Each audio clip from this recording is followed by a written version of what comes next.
Returning to the late empires, which have produced such magnificent architecture and painting, we've looked at the Safavids. They are the most important for their influence on the Islamic world for art and for writing, especially for poetry.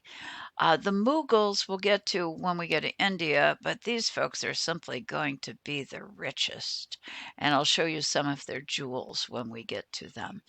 I'd like to finish this week with the Ottomans, the Ottoman Turks. They are, in their own right, also incredibly important because they are the longest lasting of the empires, of the late empires. They're going to survive until the 1920s. They are going to also be the last Islamic caliphate because the Ottoman Sultan claimed to be the caliph or the leader of the Muslim world among the Sunni Muslims. They are also going to be particularly important because they bridge east and west. And if you look, for example, at the map showing the Ottoman Empire, and maybe in this case we'll go up here, it's easiest to see. This is pretty extensive, by the way, all the way across North Africa, down into Saudi Arabia.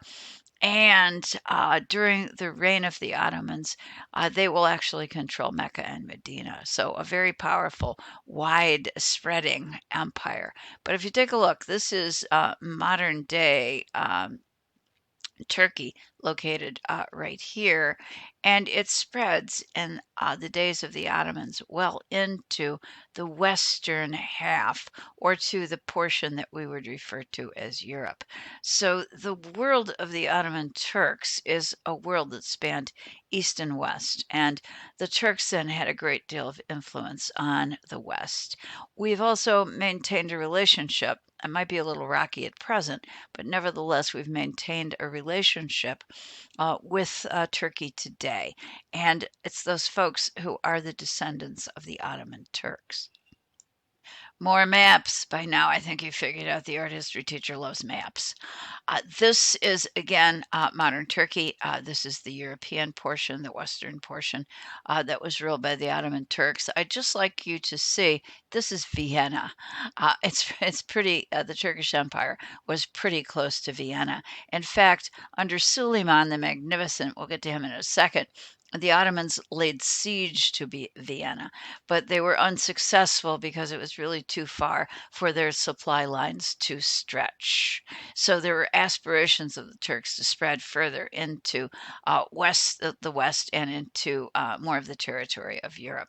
But definitely a strong source of influence from the Muslim world to the west. So who are these folks? Well, the Ottoman Turks are Turkic people. When we say Turkic people, we're talking about a language group. They're the folks that come from Central Asia and inhabit the region, and more or less that we would call modern Turkey. The folks are not Arabs. By that I mean they don't share the same traditions with the people who came out of the Muslims, who came out of the Arabian Peninsula. They do, for example, maintain their own language. They don't use Arabic, and that's one of the criteria for judging who counts as an Arab and who does not.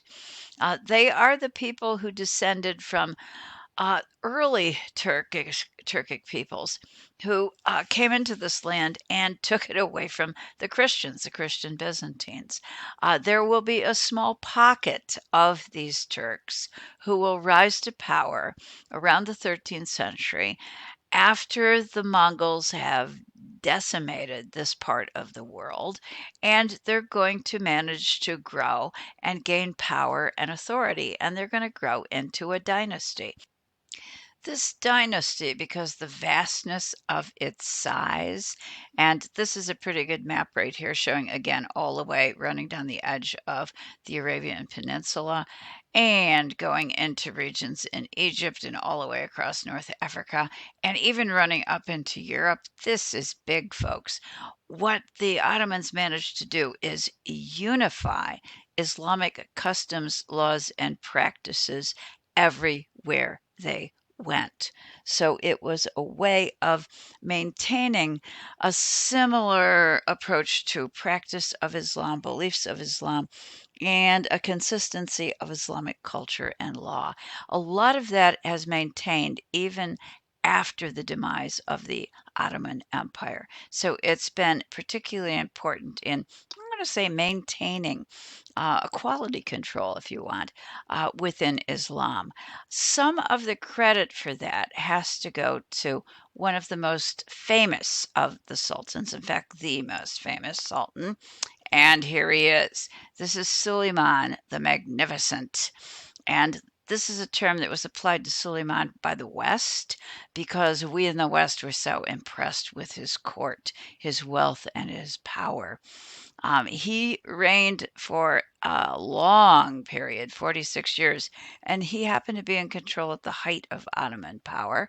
He is a 16th century ruler, and that is a Western portrait of Suleiman.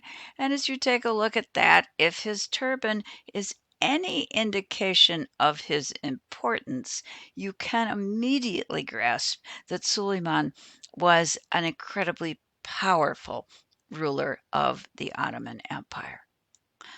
Okay, if that turban isn't enough to convince you, then how about Suleiman's monogram, which is located to the left of the slide? It is referred to as a tugra, and it is the monogram of Suleiman the Magnificent. This is one of the formal monograms. It is 25 inches long, so it's a fairly big monogram, and it must give you a little bit of a sense of the significance of this individual. It is located in the Metropolitan Museum of Art today. It's 2.25 in our textbook, and let's take a closer look. This displays the ruler's name plus the word Lord, Khan, along with the ruler's father's name and the motto eternally victorious. So it is an image, a monogram that shows authority of the Sultan. This could appear in a number of different places. It could be found on seals, it could be found on coins, it could be located on buildings. It could also, and primarily in drawn form like this, it would appear on documents or edicts. And Suleiman issued hundreds of edicts in his lifetime. So each and every one of them needed a fancy tugra. This happens to come from a document endowing an institution that was established by his wife, known in the West as Roxolana. This lady, who began in Suleiman's harem, does become the sultana, the female ruler by his side. And she, trust me, is a whole other story, folks. She is the one weakness of the Sultan Suleiman.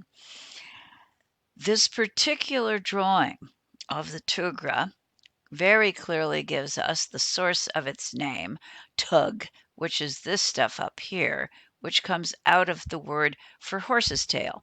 And if you look at it, well, yeah, it kind of looks like horse's tails.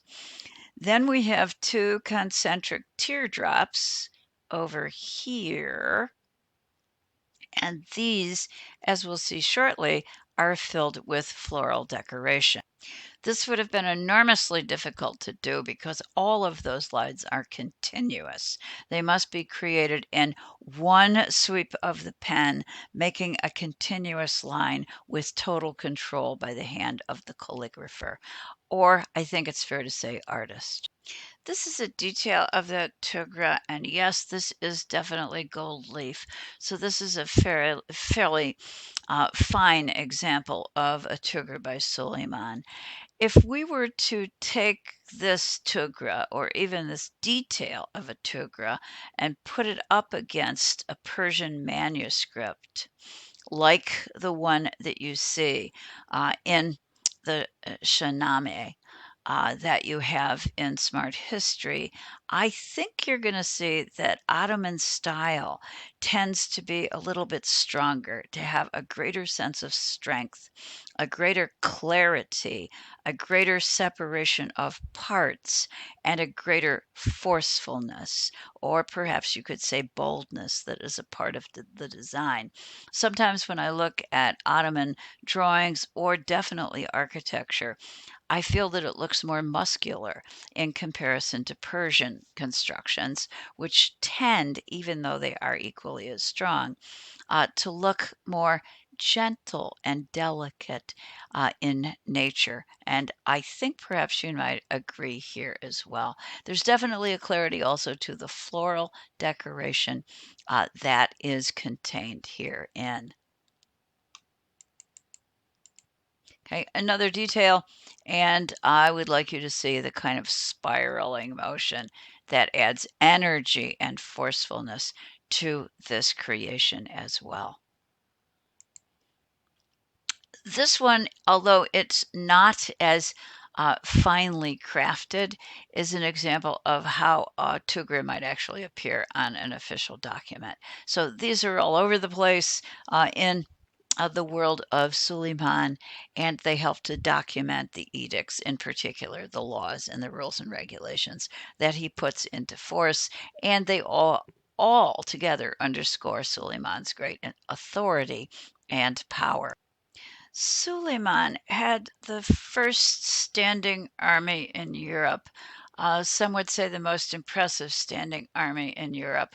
This army, which was quite modern under Suleiman, consisted of, at least it began with, slave soldiers. These slave soldiers, since within Islam you cannot enslave another Muslim, they had to come from outside the religion.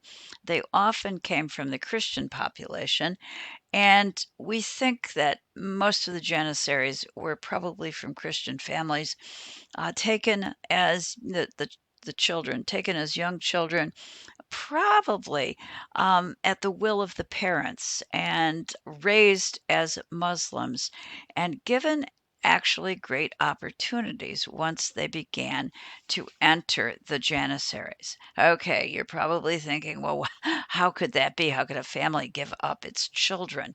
Well, often back in the day, people had large families. They didn't have the money to pay for all of their children, and they didn't have land to give to all of their male children upon the death of the father.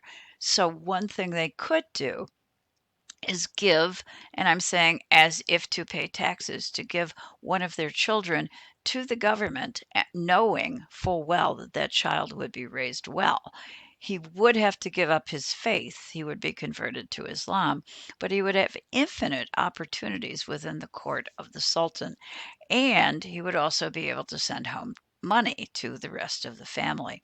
And that seems to have motivated the Christian families to essentially enter their children into the Janissaries.